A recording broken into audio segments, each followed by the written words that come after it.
everybody. Welcome back to the CCSN podcast. I'm Chris here with Chase. Chase, how you doing today? Doing pretty good. Got another W in the win column for the Eagles yesterday. Can't be mad at 11-1. Oh yeah, it's looking pretty promising in the city of brotherly love right now. I mean, Jalen Hurts is making that MVP race a little bit more interesting, especially after yesterday's Chiefs Bengals game. What do you think the MVP race is right now?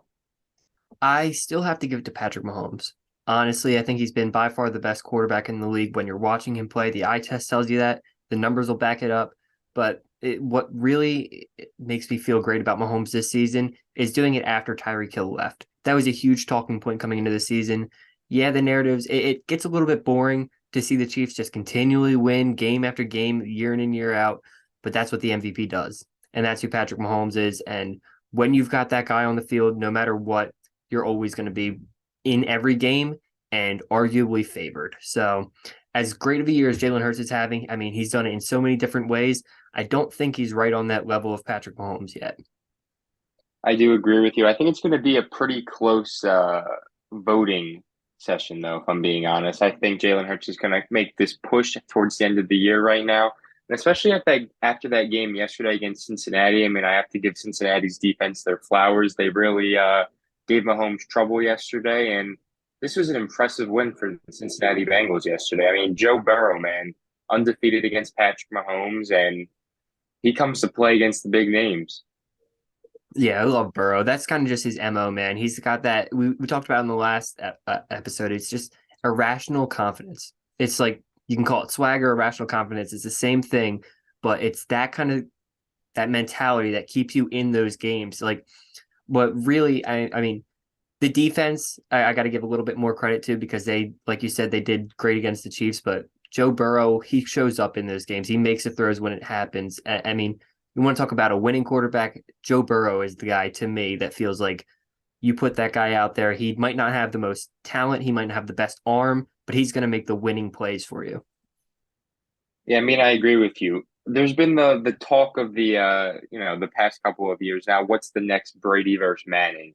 It's been recently Josh Allen versus Patrick Mahomes. I really do feel like the hype around the Joe Burrow versus Patrick Mahomes games is more than the I Josh agree. Allen and Patrick Mahomes. I mean, I get more excited. I think, here we go. Here's the battle, and you see those pre games. These guys are hungry. Patrick Mahomes and Joe Burrow. It's like a playoff game against these guys every time they play. So I don't know. I think that's an interesting narrative moving forward, though. Let me ask you this question. So the Brady and Manning thing lasted for a long time, and that's what makes it so impactful. That's what makes it so iconic, is how long that rivalry lasted, how many times we got to see them. I have questions about Josh Allen's sustainability. We've talked about it a lot on this podcast. What about Joe Burrow? Is even like as he ages, is anything going to go away from his game because he doesn't rely much on athleticism, sorry, much on his arm strength or much on really anything outside of his brain and just his accuracy. Like, does that go away in your opinion? No, I think that's one thing. We've been talking about it with Josh Allen. One big hit can ruin this guy's career. Not ruin his career, but bring down his superstardom a lot. Joe Burrow, Jamar Chase, T. Higgins, all of these guys under 25 years old, I guess you could say. Am Mm-hmm. I probably in the right ballpark? I Around think there. uh, I think this rivalry is just going to keep getting better and better over the next couple of years. I mean, you can see the tension between these two teams. Jamar Chase got the taunting penalty yesterday after the T. Higgins touchdown. It's just great to watch. I mean, Joe Burrow was hyping up the crowd yesterday. Patrick Mahomes had that look on his face after this loss, and it wasn't like a typical regular season loss. We're kind of like, ah, shit. Well, we lost this game, but I think this rivalry is going to be around for a very long time, and I'm just here for it. I absolutely agree. The only thing that worries me a little bit is the way that Cincinnati runs their team with Zach Taylor and the whole Cincinnati organization's been a little bit up and down if we want to be a little bit nice to them. It's been more down than up throughout the past decade or two. But honestly, when you get a guy like Burrow into the building, that does so much to shift the culture that I feel like even if Zach Taylor isn't the long term head coach, which I don't believe that he is, I feel like having that guy and having the consistency that Joe Burrow brings on a day to day basis with his mentality is something that is going to propel this franchise into the next phase of their franchise. I mean, they made the Super Bowl last year, but I'm excited to see the future of what comes with Cincinnati. Yeah, I mean, I doubted them going into this season. I thought they were going to start off a little slow, which they did. Yes, And you they know what? did. Ever since that slow start, they've looked pretty damn good. And who do you trust more going to the playoffs right now, the New York Jets or the Cincinnati Bengals?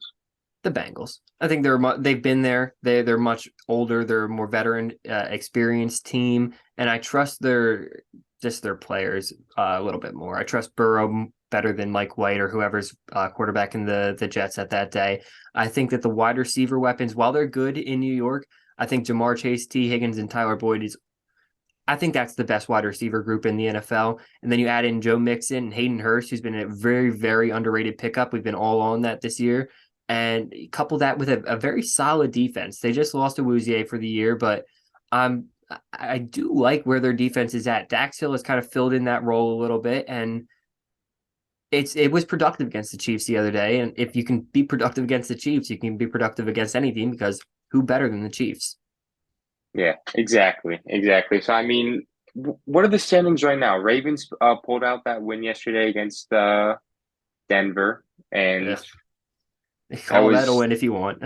that was a tough one, but that would have been huge in the standings hmm in that division right now. Where do you stand with between the Ravens and the Bengals? Who do you think wins this division? Winning the division, I'm not entirely sure I mean, they're tied at 8-4 right now, but I'm not entirely sure their schedule the rest of the way. But I feel like the question's more about who do I trust in the playoffs because I feel like they both make the playoffs. I think that I trust the Bengals a bit more in the playoffs because their team is built better. The Ravens have a lot of issues on offense. Like when they're not running the ball and being the best run game or having the best run game in the league, their offense gets very stagnant. They go into a lot of three and outs, they fall behind the sticks, and then you're really relying on Lamar Jackson to just go out there and make a ton of plays. The Bengals have a bit more consistency where you can rely on Joe Mixon on first down. You can rely on him on second down to make it a third and short, third and manageable, which is where they really excel. And then you also have the explosive plays where it with the Ravens, those only come from Lamar Jackson. With the Bengals, those come from Joe Burrow, coupled with Jamar Chase, coupled with T. Higgins, coupled with Tyler Boyd, and then occasionally Joe Mixon will spring one. So I think that there's just more. There's just more that the Bengals can do than the Ravens, which is why I feel better trusting them going long term. I agree with that. There's more to share in Cincinnati. In Mm-hmm. Baltimore, we've been saying it all year, ever since they signed Deshaun Jackson and he played his what 6 downs and then he got hurt. This team needs weapons for Lamar Jackson. They've just been failing him as recently. And with this injury yesterday and just everything happening in Baltimore, as good as this team always seems on paper, or as they're supposed to make a run every single year, they're supposed to be the team that, you know, makes it close with the Chiefs. I just don't trust them. I just really don't trust this organization to go out there and make a deep playoff run because I just don't think they have enough around Lamar Jackson, as you've been saying. And it's funny because when you look at their defense, they have pieces all over the place. They've got so many pieces, but it's just like you let up 28 points to the Jags and like you let them come back and march down the field on you in the fourth quarter and their defense it just hasn't really shown up to be what they were on paper. I haven't done a huge deep dive into the film on this one to see why, but the defense is not what it should be. They've got players all over the field, really athletic young players, and it's just been average so far. And then when you don't have the offensive weapons to win a shootout, then you're just putting yourself into a shithole like that. So if they don't get this Lamar extension done, what happens with the Ravens going forward? Because we've been saying it this whole time. He is their entire offense. It is going to be a very strange offense to look at next year if Lamar Jackson's not there. I think Tyler Huntley takes over, and I think it's going to be a train wreck. If I'm being quite honest, I think people don't realize how good Lamar Jackson really is, especially in this offense where he's what kind of working with the bare minimum right now. I mean, his running backs go down. It's seemingly every year by week 5 in the regular season. It's just a Ravens tradition at this point. And you know what? I think there's going to be two tied to the story. We're going to see how good Lamar Jackson really is, because I think wherever he goes, if he does leave, they're going to make it their top priority to surround this guy with big weapons. and we're going to see how bad Baltimore's offense really is and how bad Roman is as offensive coordinator. Yes. Greg Roman is about to get exposed very heavily, even if Lamar just misses a game. And it's not even like exposed because everybody around the league knows Greg Roman is at best, when everything's going right and everybody's healthy in his system, he's about the 16th best offensive coordinator in the league. Because what he can do is he can run the ball, but the offensive design for his wide receivers and the routes that they run makes almost no sense. There's no consistency to it, and it never catches anybody off guard. They don't trick anybody. It's the most easily readable offense. You can tell exactly what routes are being run by the pre-snap motion, which is kind of ridiculous. But that's Greg Roman for you. I it's kind of been what's holding the Ravens back for a while now. I'm glad we got to hit on that, but hey, he's still got a job. I'm not sure why. Do you think Lamar stays? Do you think they extend him at the end of the day, or do you think he's gone? If they haven't extended him now, they're not going to extend him at the end of the season. I mean, it's not like Lamar just went out there and put up an MVP season, and it's not like he's going to lower his asking price either. I think that the most likely option is the franchise tag, as it's been pretty much the whole time.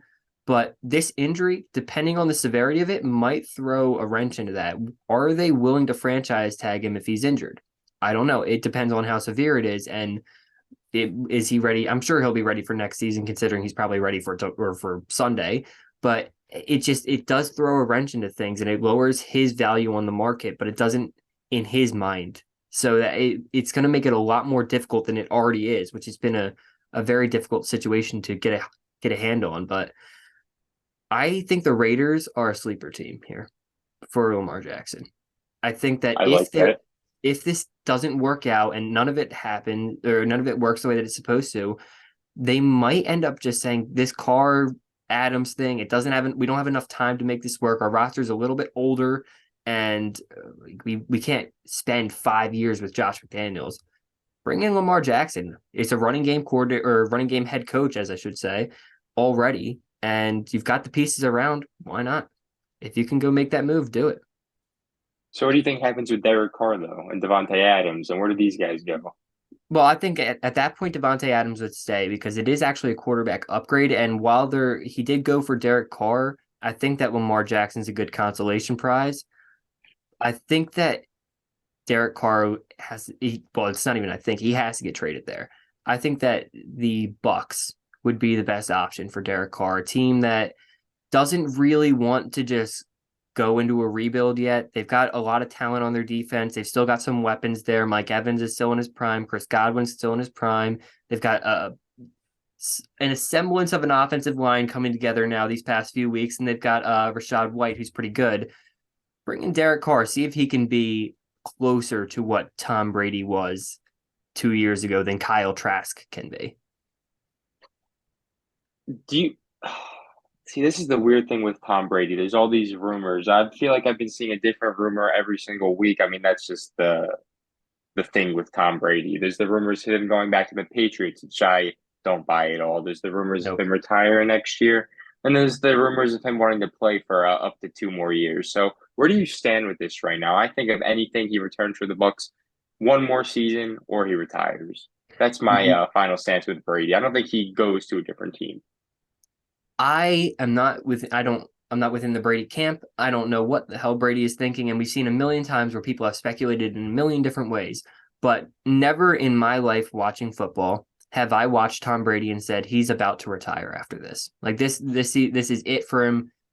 I've always kind of felt like no, he's still going, and he's not going to stop until he's done.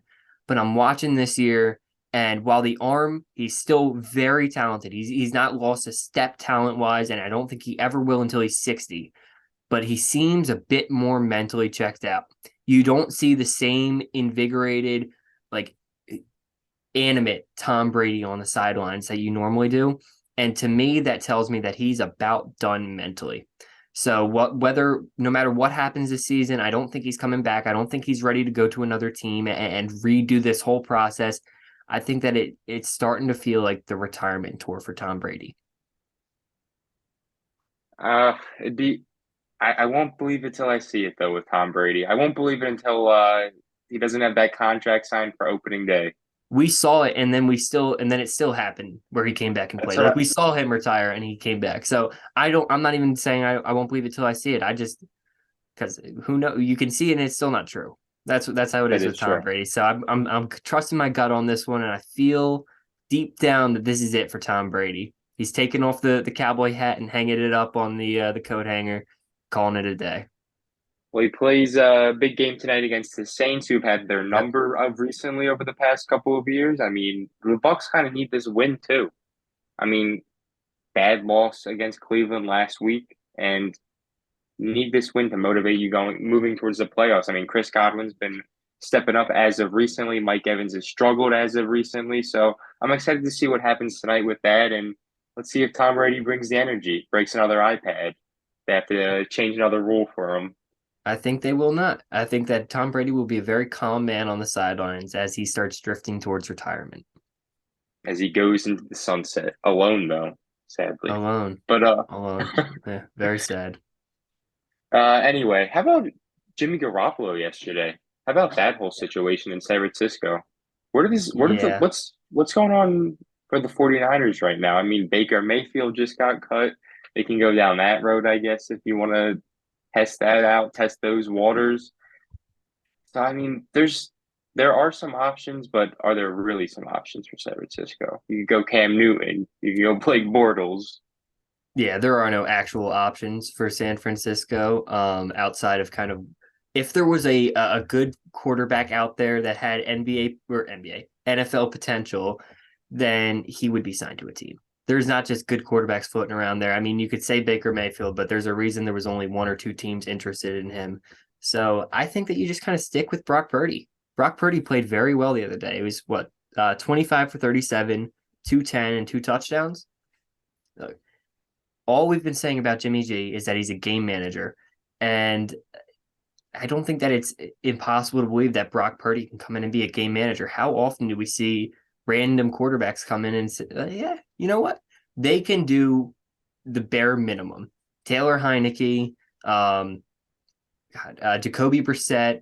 There's a couple guys that can come in and just play solid quarterback for you. Brock Purdy, to me, proved that he's on that level of quarterback. I don't think losing Jimmy Garoppolo is that big of a deal. I've been saying it for the longest time. He is not the guy that's going to go out there and win you a game. He's a guy that's not going to lose you a game. I think that you can get that level of play out of Brock Purdy, which really goes well for my narratives about Jimmy Garoppolo, who I don't think is as great as a lot of people like to say. I think the most interesting thing when it comes to Purdy is he was Mr. Irrelevant this year in last Yes. draft, Yep. last pick, and that'd be pretty cool going from the last pick in the draft to starting a playoff game potentially in 1 year. So I'm interested to see what happens with him moving forward. As you said, he had a great game, but how many times have we seen this? The one guy comes in, has a great game, see what happens the next week. Yeah, film on him. So it's just wild to see this happen with San Francisco. They've just had terrible luck this year when it comes to quarterback. Trey Lance and now Jimmy G.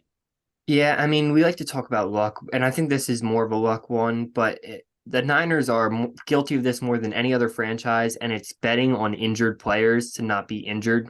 Like they've staked their whole secondary on Jason Verrett like 4 years in a row, and he just tears his ACL every single year. And they do this with a bunch of players. The Bosa family has been a family that's been known for their injuries throughout. They drafted Bosa. Armstead was a guy that was an injury prone guy. They had him. Fred Warner's been injury prone. He was their guy. Debo Samuel's a guy that's injury prone. Brandon Ayuk had injury problems in college. You can go down the line. Christian McCaffrey, a guy that they just brought in. I mean, you can keep going. I literally have like five more names, but I don't want to blow out the point. It's Trent just, Williams. yeah, Trent Williams. I'm done. Anyway, it's just they have so many guys that they bet on not being injured that you can't. It's not like luck at that point. You're making your own luck. And I don't feel bad for the Niners when they go out there and invest all this capital into these injury prone players and then say, oh man, we got hurt again. Like, yeah, that's what happens. It's like when you have Joel Embiid as your starting center for 10 years in a row and expect to go win a championship. He's never going to be healthy in the playoffs. It's just not going to happen. That is true. That is a good point. I mean, I just think this completely takes San Francisco out of the contender window because as good as the system can be, you just can't win like this. You can't win with the last pick in the draft. And if they do make some type of miracle run this year, that would be very surprising. And I'd have to give it to Kyle Shanahan. I'd have to give him his flowers, but I just don't see San Francisco coming out of the NFC now at this point. It's funny. I This don't. is I the this is God, the weakest I've seen the NFC in a very, very long time. Like it's definitely. actually insane. Like, could you say there's more than three contenders in the NFC? It's Minnesota, it's Dallas, and it's the Eagles. Those are the three. That's it. Those are the only three teams that I can see coming out of the NFC right now. And Minnesota, not sold on them coming out of the NFC. Dallas has their holes. And maybe there's a bit of Philly bias on this podcast, but Philly is by far the most complete team, and I don't think it's crazy to say it. 11-1 after beating up on the Titans like that, but it's just to talk about Dallas for a second. They do a great job of beating up on the bad teams. Do an amazing job of putting up 60 points on bad teams. You see it every year, and you're like, oh man, this Dallas team is really something special. But we've seen the same iteration of this team year in and year out. Like so many times, this Dallas team has won 11 games, made the playoffs, and then lost early on because they're so focused on creating a system that's able to win as many games in the regular season as possible. Like you employ Dak Prescott's a fine quarterback. He's top 10. He's never going to put you in an advantage in a game over Patrick Mahomes, over Josh Allen, over any of those guys, but they're willing to invest their franchise into Dak Prescott. They gave him $50 million. I think it was 4 years, $200 million. That's their franchise quarterback. Okay. Now you've got to build a system around him that makes it so that he's able to beat those top tier guys. But the system around him is one wide receiver that's actually very talented in CD Lamb, a couple of at best, okay wide receivers. You traded Amari Cooper. Then your second best player on offense is your backup running back in Tony Pollard, who you're not willing to give the majority of the carries because you're paying Zeke Elliott $20 million. I think that there's just too many issues in the way that they fundamentally built this roster, paying a running back $20 million, not investing on the interior of the offensive line, not investing on the interior of the defensive line, having a light secondary where if Anthony Brown gets hurt, which he did last night in the blowout, you don't have anybody to come in except for a rookie corner. So yes, they win a lot of games. Yeah, they look good on prime time against the Colts, but let's see it against the Eagles in the playoffs. Let's see it against any team in the playoffs. And I think this Dallas team's going to get exposed for the same exact team that they were in 2018 when they had Sean Lee at his prime and they had Dak Prescott when he was young and all these great receivers and everything. I think this team's no better than that team, and it's going to be the same end result. As I said at the beginning of the year, this Dallas Cowboys team going into last year's playoff against San Francisco 49ers, I knew it was going to be a loss. I do not care about how many regular season wins you have, how good you look against, as you said, the Colts, the regular season game. It's just not a playoff winning team. Mike McCarthy is just not the coach to bring them there for me. I just do not trust this Dallas Cowboys.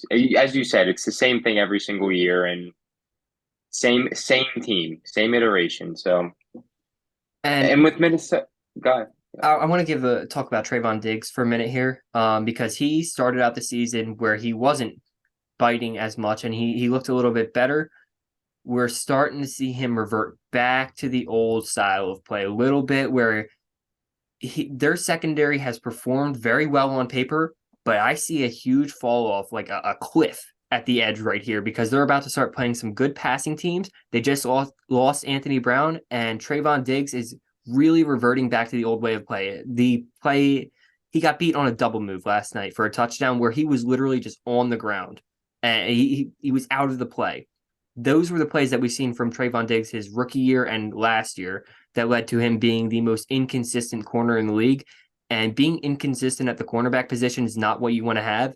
And that is one thing that more than anything will bite you in the playoffs. Just allowing a big play randomly by biting on a double move, not something you want to see from your corner. So I don't really trust, outside of Micah Parsons, anybody on their defense to be a high top tier contributor on a game to game basis. I mean, especially for two guys. I mean, with Trayvon Diggs, this is a guy that the Cowboys are going to have to pay soon. I mean, we've been talking about it. They just paid Dak Prescott. They didn't just. They paid Zeke Elliott, Tony Pollard soon. there are so many guys on the Cowboys right now that have not got paid yet, and they're due next couple of seasons. I mean, Trayvon Diggs, correct me if I'm wrong, I believe it's the next off season.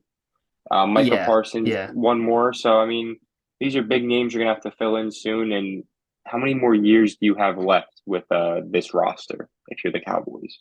Yeah, I mean, I feel like they kind of already missed their window, in my opinion. I feel like they're not any better than they were in that 2018. It was either 2018 or 19. I can't remember the exact year when they made the playoffs and just their whole that was when Zeke was in his prime. It was 18. And their whole defense was like the best defense in the league. And just everything about that team to me, that felt like a championship team. That was a team that I was scared of. This team, it feels like a weaker iteration of that to me. So I'm just Well, not as comfortable.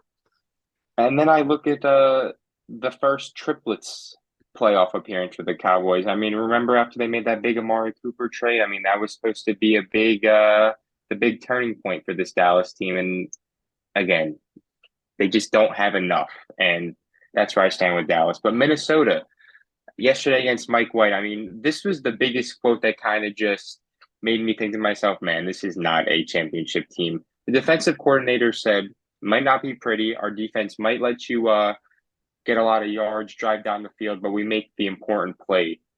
His whole standpoint was you will get in the red zone a lot of the times, but for the most part, we make a good play. Minnesota has won most of their games by one possession or less every single game, and I just don't find that sustainable, especially when you're going to be playing against, the Eagles who crushed you earlier in the regular season, in the playoffs. San Francisco 49ers defense, who's pretty tough, but I don't really trust that offense. So I think Minnesota is a regular season team along with Dallas. We've seen the formula for beating Minnesota.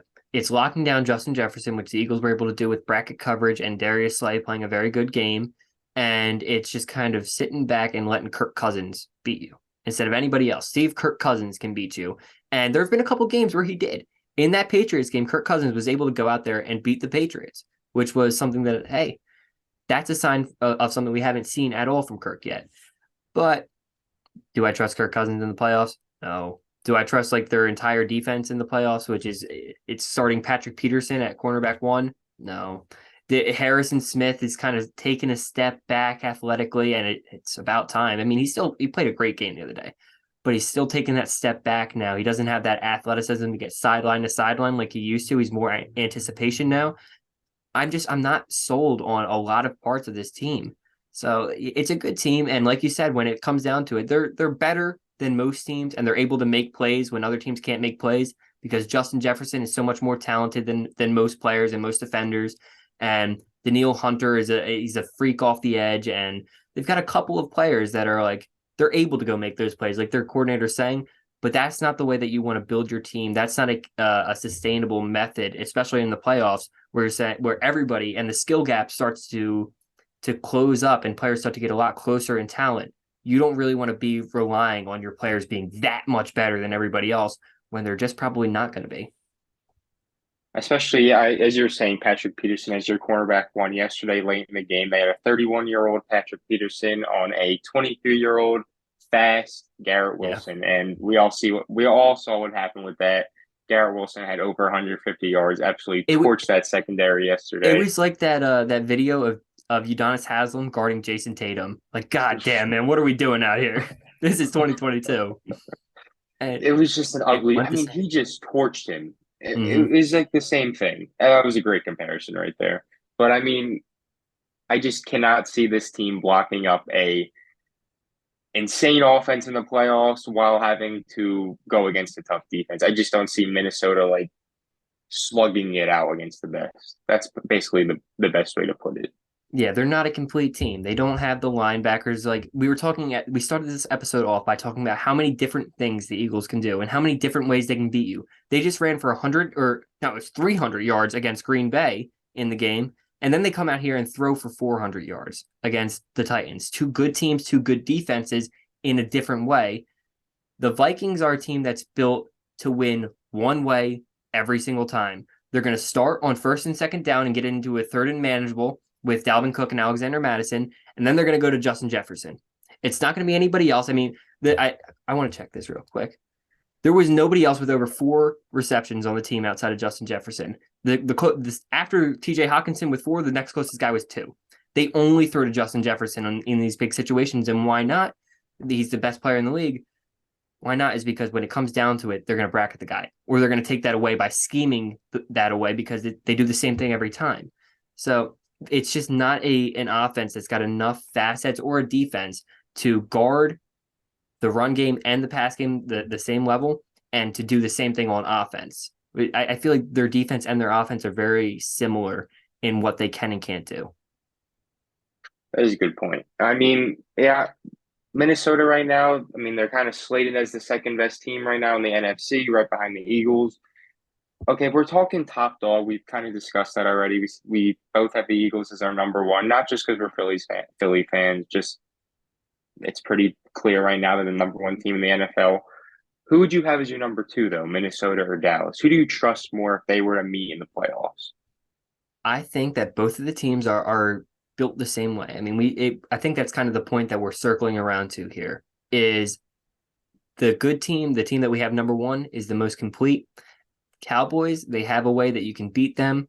And same thing with the Vikings. They both rely a lot on their star power. They rely on Dak Prescott and CeeDee Lamb being better and Micah Parsons being better. And then on the other side, it's Justin Jefferson, Kirk Cousins, and they've got a couple guys on defense that you can throw into that mold, but they're relying a lot on their star power. I think that the second team is the team that has the better star power out of the two because they play so similarly. And I'm going to go with Dallas there. I think Micah Parsons is a much better player than anybody that the Vikings are rolling out on defense. And I think that as a whole, the Dallas defense under Dan Quinn is much better than the Vikings defense has been this year. And I like Dak Prescott more than I like Kirk Cousins. I like CeeDee Lamb is not on Justin Jefferson's level, but I like the culmination of all of their wide receivers more than I like the culmination of Jalen Reagor and Justin Jefferson and Adam Thielen when you want to throw them in there. So I think that I've got to go with Dallas here. I like their defense a little bit more star power wise, and I like their offense a little bit more talent wise. Yeah, I'd agree. I'd go Dallas too. I think Dan Quinn brings a hell of a lot out of that defensive unit for Dallas, and Dak Prescott. I trust him more than Kirk Cousins. As take that as a compliment, if you will, but I trust their weapons more. As you said, I like their running back duo more between Zeke and Pollard, and I think that could be dangerous with that offensive line come playoff time. So, as you said, I mean, Minnesota's been relying a lot on star power this year, along with Dallas, but come matchups, playoff time, that offensive line versus that defensive line, it's going to be interesting to see what would cancel each other out. So, I think that would be actually a really fun playoff game. I agree. I think that they are so closely like matched as far as how they're built, how they play, and everything about them. So yeah, I hope we do get to see that in the playoffs. That'll be I a high would scoring game. I would give Kevin O'Connell the leg up though when it comes to coaching head coach Yeah, rankings. I do. I definitely agree with that, but I think that Kellen Moore is a bit better of an offensive. He's the offensive mind there. Mike McCarthy's more of just a person coach more than he is a X's and O coach. Uh, sounds funny, but it is. And they've got Moore and they've got Dan Quinn running the defense. It's more of a coordinator scheme than it is in Minnesota, where they do let Kevin O'Connell. I'm not sure if he has the full play calling ability, but they do let him have a lot more influence on the play calling than Mike McCarthy does.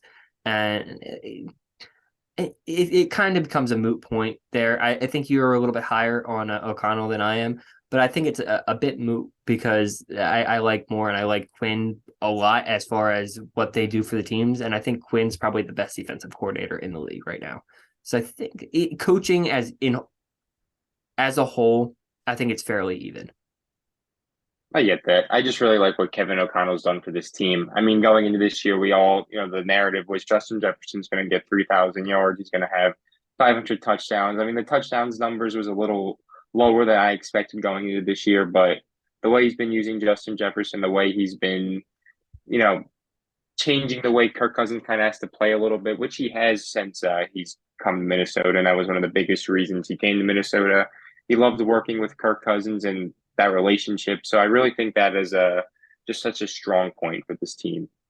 Yeah, I've kind of flipped around on Kirk Cousins a bit these past few games. I mean, or not past few games, this season in general. I don't think he's like a top tier quarterback, but I think that in a good system, which is what he's in right now, he can be very productive and probably in that top 12 range, which is where he's sitting at right now for me. And that's Yeah, better. You're all right with having a top 12 quarterback on your team, especially for Minnesota, who they're not going to win a ring. It's not in the cards for this team, not the way that they're currently built. You don't win a ring with Kirk Cousins as your quarterback, but you do win a lot of games. And he's going to end up having a very good end of year or end of career pro football reference page. It's going to look very good. So that's Kirk Cousins' career for you. yeah. I was just looking at his contract. He has one more year left of a $36 million cap hit, and then he's making only 13 million and 7 million. So this contract's not as like terrible as I thought it Well, was for Minnesota. you said 20 million combined over the last 2 years. Yeah. That puts them in a unique position where they're going to have basically a rookie quarterback contract and a quarterback that they trust on roster, which is Yeah, and he's they that might be the 36 take years with old. that might be the take with Minnesota here is they're not ready to go win this year because their roster is not as completely filled out as we've been talking about this entire time. They can't win in every single way, but that's a lot due to $36 million being taken up by your quarterback. If that drops down and when that drops down to $13 million and then to $7 million, that's going to create a lot more space for them to go out and build the rest of the roster, build up the interior of the offensive line, which has been a little bit shaky this year, build up the defense in general, get more linebackers because their linebackers in Kendricks and a couple of their guys are just getting slow now.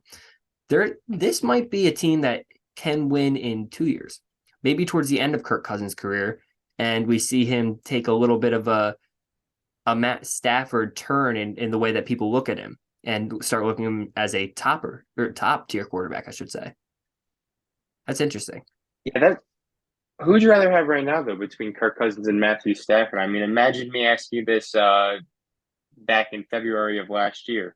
Well, Stafford's hurt, and I think that when they're both healthy, I think Stafford's a much better quarterback. I think the issues with Kirk Cousins are documented and they are real. Like it's not like this guy's a perfect quarterback, but there's not a lot. Like we've seen Nick Foles win a Super Bowl before. We've seen quarterbacks of this caliber go out and perform very well for a 4 game stretch. I'm not taking Kirk Cousins completely out of that window yet, especially if you surround him with a team as good as like that 2017 Eagles team was, where it's got so many different pieces, where it's got a defensive line that's so dominant. I think winning in the trenches is how you win in the NFL. And the Minnesota Vikings have a lot of pieces outside of that so that they're really great everywhere else, but their trench work is a little bit iffy at times. Like Ezra Cleveland has been Garrett Bradbury's been a huge bust for them. He was supposed to be what Tyler Linderbaum it was for the Ravens this year. He's not. He has not been that good. He was supposed to be this dominant center. He's just been pretty terrible. So if they are able to start bringing guys in with that extra money and building up the trenches on both sides, that'll put them in a position where they have kind of like they only need like a Jimmy G to go out there and perform, like a Nick Foles. So I do kind of I'm excited for the future of this Vikings team now that I hear that contract going down. Yeah, that was pretty interesting. I didn't know that. I thought there was like at least 2 more years left on that deal, but right now when I saw that, I mean that's like right around when you're going to be extending Justin Jefferson. They already paid Dalvin Cook, and I don't think he gets another contract after this year. So I mean after this contract's off the book, so they are going to be in a very good place. I mean Adam Thielen's contract's off the book at that point. They don't really have that many young stars to pay. I feel like everyone right now who's like a big part of their roster has already been paid, or they brought in via free agency. Zadarius Smith's, just who I think of when it comes to that. So Yep. as you said, very interesting where this team could be in 2 years. And man, if Kirk Cousins wins the Super Bowl ring, good for him. I mean, what I've been seeing over this past couple of weeks of him on the team playing with all the chains on and him saying he wants a grill, how can you not cheer for the guy like this? It's it's changing my perspective on Kirk Cousins just a little bit. Just a little bit, because before that he was the real corny level of guy to me. Like he kind of fit into that Russell Wilson level of corniness to me. But now Kirk Cousins kind of like he's a little Kirko now. So more respect to little Kirko.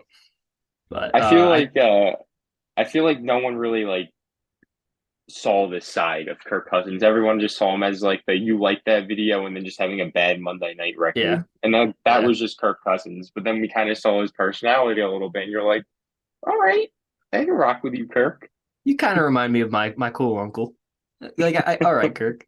But yeah, I think that I'm all right with Kirk Cousins. He's not the worst quarterback in the league. There was some time where people were like, "Oh, if you're bringing Kirk Cousins in to be your quarterback, you're crazy." But he does his job, so I'm He not does gonna what he hate has on to the do. guy. I think that we should definitely talk about the a fairly different quarterback. I don't even know a great way to segue into this because I can't say anything nice about the guy.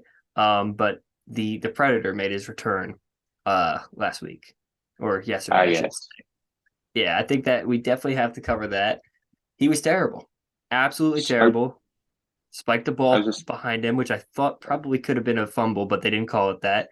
I didn't get to see if it went behind him or not. But look, he was not good. And we've seen players return from time off of football and still play fine. Jamar Chase and Micah Parsons came back from 2 year or a year and a half off and were fine coming back. This quarterback, it's a bit different of a position, but Deshaun Watson against the worst team in the league, 1-10 team, was bad. Very bad. I mean, his So interception was horrible. He was spiking balls into the ground left and right. I mean, this is a guy they just gave $45 million a year, if I'm correct, or was it 40 total million? it was 50, 45 or 50 $250 million for 5 years. for this guy too, which is just insane. But like, I was happy to see him fail yesterday. Not fail. I mean, I guess the Browns got the W. I mean, Cleveland's defense was insane yesterday. I think they had a pick six and three interceptions or two They interceptions, something scored like that. 27 But points. The Browns scored 27 points and did not score an offensive point. yeah. So Oh wait. I mean, they had 32 points in fantasy yesterday, so that makes a lot of sense. So yeah. yeah, I mean, listen, I'm just going to be blunt. I am rooting for Deshaun Watson's downfall, and any positive thing this guy does, I probably won't say that much about it, to be honest. But Yeah, we'll cover I every just time don't. that Deshaun Watson throws a pick or anything on this podcast because this is a very anti Deshaun Watson podcast. Yeah, I mean, yesterday just proved the point. I mean, when I saw him throw that interception and he like got all pissed off on the sideline, I smiled a little bit when I saw that on Red Zone. So I hope it continues, and I hope this goes down as the worst contract and just worst situation in football history. What other team, like what other franchise ever could have made this move? That like only the Browns could have done this. Nobody And else could that's have done. Not even just giving up your entire roster for a guy who has ignore everything about Deshaun Watson. The lawsuits, ignore all of that. Deshaun Watson has overrated a torn. little bit. He played great. He was amazing in his last year in with the Texans, but he won 3 games with that team, and he's tore his ACL and he's got a long documented injury history. You gave that guy, a guy who came off a season where he just won again 3 games and has a long documented injury history, $250 million. You traded everything to bring him in, and you built like your entire roster around this guy. They've changed their whole scheme. Stefanski's completely reworked how he's doing everything for Deshaun Watson, and I like this is not Patrick Mahomes. Like they treated this like they were bringing Patrick Mahomes in, and it's not the same level of player. I've never really felt like Deshaun Watson was on that caliber. So I think that it has to be the worst move in NFL history when it's all said and done. I like regardless of what happens here, I don't see a way for the Browns to move forward and become a championship level team. This team's 5-7 right now. Like if they were a quarterback away, they would have been much better than they were before. Like Jacoby Brissett was not playing terrible. As a matter of fact, Jacoby Brissett was probably playing like the 16th to 20th best quarterback in the league. They only won 4 games. There's a lot of holes on this defense. It's one of the worst defensive interior D lines ever. They've got fourth round rookies starting there. They've got one linebacker who's even competent, which is JOK, and he's like 5'11". He's more of a safety. And their secondary has been very disappointing. And now you got to pay Denzel Ward. So I'm not sold on this Browns team as a whole. And then to couple that, it just makes me feel very good to go and see Deshaun Watson fail. I absolutely agree with you there. I mean, this was a guy who, they brought him in and there were so many mixed feelings about him. And as you said, what other franchise to do it other than the Cleveland Browns? Jacoby Brissett, I don't know if you saw that video of him last week. It was kind of, I think it was like, yeah, it was right after the game, last game, gave him the game ball. Everyone was rallied around this guy. I wonder what the feeling is in this Cleveland Browns locker room. Like, I wonder what Exactly. the vibe was yesterday. Like, was it, are you excited for this guy to go out there, make his debut, or you kind of just rolling along with it as another Cleveland Browns player? I Like, feel like your there's quarterback's supposed to be your leader, and mhm. are other guys really going to want this man to be their leader in the locker room? I just don't really see, as you said, I just don't see a positive, and I don't see this ending positively in any way for Cleveland. Like the best way to look at this as a player on the team, like say you're Nick Chubb, right? And Nick Chubb's not the best example for this because he hasn't gotten paid yet. Really, the best person that I can think of who's not even on the team right now would be if Joe Thomas were still the left tackle for the team. Somebody that has been there, that's been paid, and say this is like the end of career Joe Thomas blocking off the blind side for Deshaun Watson. He's somebody who has almost nothing to lose in that regard, where his values are more important than his play on the field because he's already played for so long. But for the rest of the guys like Harrison Bryant, Anthony Schwartz, Donovan People Jones, uh, David Bell, all of these players that are playing but aren't really like solidified NFL players yet, they have a bit of a have to have a different like looking way of looking at it because Deshaun Watson, like this is their job. They can't just go in there and start doing poorly at their job despite Deshaun Watson because that's how they feel. At the end of the day, they have to put like their job over that. So it has to be a very business mindset in that locker room. And like you got to push that to the side, push your personal feelings aside and focus all on your job. But what that does really is create a an environment of resentment in a locker room or in any workplace.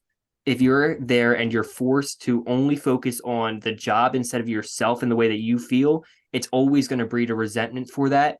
And I think that that's just going to build a negative light around this Browns team just from the players. Like the players are going to feel negatively about the team, which is all going to be reflected in the media sessions. It's going to be reflected in the way that they play. It's going to be reflected in everything.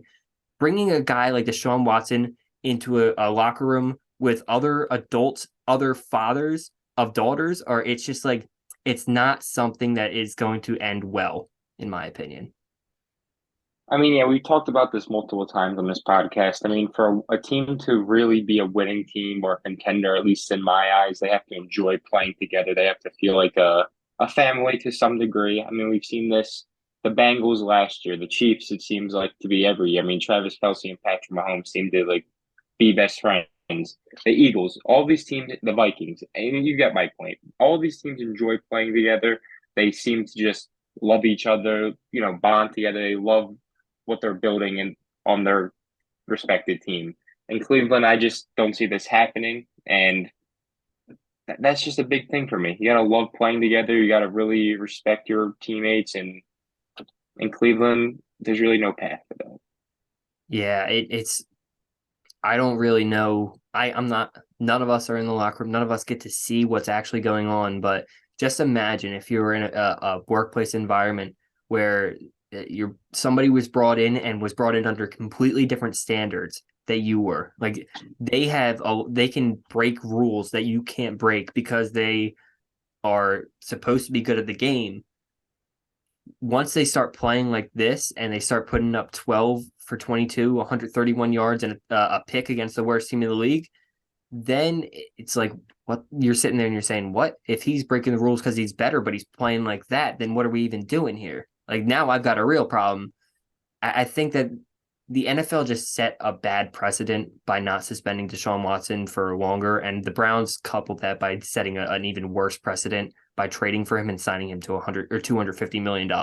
And they made it even worse by only giving him a $1 salary for this season and then pushing it to $249 million for the rest, so that he didn't lose any money off of this. Like that, it's just like proves that they are just kind of laughing in everybody's face at this. Like they don't actually care. But I think that there are actually players on the team that do care. I do agree with you from that on that. Listen, from a football standpoint, I'm curious to see where he goes from yesterday's performance. I mean, they play the Bengals next week. Bengals coming off this huge win against Kansas City.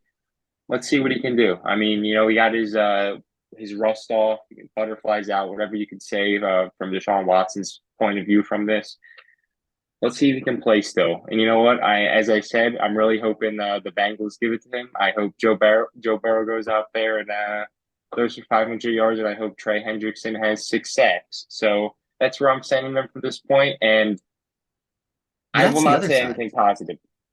Go ahead. What about the defensive players? Do you think they're just hitting this guy a lot harder? Like JJ Watt in particular. JJ Watt's Oh got God. daughters. You think JJ Watt is like murdering this guy when he plays up against him, when he lines up against him? Like I feel like there's just got to be a couple of like defensive linemen in the league that are just family guys that have the dad strength, and they're gonna get to see Deshaun Watson and kind of like, yeah, it's my time to take a shot. I feel like Trey Hendrickson is though. Like I feel like that's like a. I Why feel like can't this he? is like a homegrown guy, like 6'4", 270. I hope this guy just like lays him out on Does he Sunday. have any daughters? If Trey Hendrickson's got any I, daughters, I then Deshaun Watson is not going to have a fun day. That's all that matters. so yeah, I mean Deshaun Watson, if you ever listen to this, please get off of it. I just I just don't like you. And that's really it. Deshaun Watson, probably my least favorite athlete in sports right now. So you know what, Cleveland, you had my one guy once. You had my LeBron James, but now football, I really can't support you. Even though I had a Johnny Manziel jersey, which was Yeah.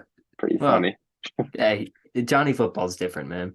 Everybody loves Johnny Football. He is an icon. And if you were around during the Manziel, like mania, whatever the hell you want to call it, man, you know why. You know why you got a Manziel jersey hanging up. Johnny football time, baby. Mm-hmm. All right. Well, tonight we have the Buccaneers and the Saints, as we mentioned before. I mean, who do you think's going to win this game tonight? I think the Bucks kind of need this win. Saints aren't really playing for anything at this point. They're not really in the wild card hunt anymore. I think the Bucks kind of take this one easily. Yeah, I agree. I think that the Bucks have just a competitive advantage in almost every position in this game. The Saints have been one of the worst teams in the league this year.